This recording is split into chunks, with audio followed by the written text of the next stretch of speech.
આજે હું સ્ત્રી શિક્ષણ શા માટે જરૂરી છે એ વિશે થોડું કહેવા માંગુ છું, તો આપ સૌ શાંતિથી સાંભળો એવી હું આશા રાખું છું. સ્ત્રીનું નામ પડતા જ આપણા બધાના મનમાં ચિત્ર ખડું થશે. ઝાંઝરી અને ફ્રોક પહેરીને રૂમઝૂમ કરતી એક છોકરી, સાડી કે ડ્રેસ પહેરીને ઘરકામ કરતી અને આપણા બધા જ માટે રસોઈ બનાવતી એક વહુ.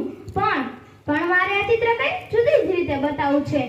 એ સ્ત્રી જે આકાશમાં પ્લેન ઉડાવે છે, એ સ્ત્રી જે દેશનું સુકૂન ચલાવે છે, એ સ્ત્રી જે રમતના મેદાનમાં પોતાની વીરતા બતાવે છે, એ સ્ત્રી જે પોતાનું રક્ષણ જાતે કરીને પુરુષોને પણ થરથર ધ્રુજાવે છે. પરંતુ આવી સ્ત્રીને જોવા માટે જરૂરી છે સ્ત્રીને શિક્ષણ આપવાની.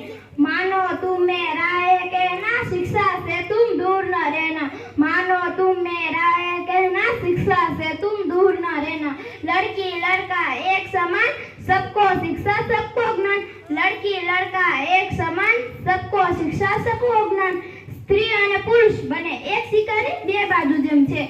જેમ સાયકલનું સંતુલન તેના બંને પૈડા પર નિર્ભર છે, તેવી જ રીતે સમાજનો વિકાસ પણ સ્ત્રી અને પુરુષના ખભા પર છે.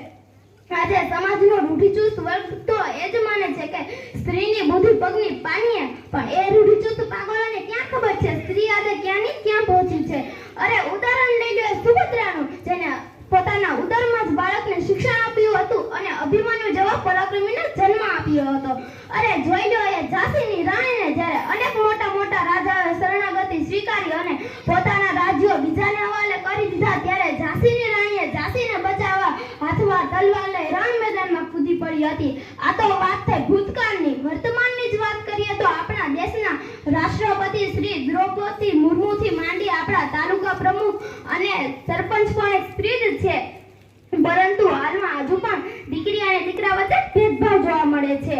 જ્યારે પણ ઉચ્ચ અભ્યાસ માટે બહાર મોકલવાની વાત આવે ત્યારે દીકરી અને દીકરામાંથી દીકરાની જ પસંદગી કરવામાં આવે છે. શું કામ આપણે સમાજની માનસિકતાને બદલી શકતા નથી? સ્ત્રીને શિક્ષણ આપવું ખૂબ જ જરૂરી છે, કેમ કે તે તેના બાળકની પ્રથમ શિક્ષક છે અને બાળકને તેના જીવનનો પહેલો પાઠ તેની માતા પાસેથી શીખવા મળે છે. તેથી તેની માતા શિક્ષિત હોવું ખૂબ જ જરૂરી છે.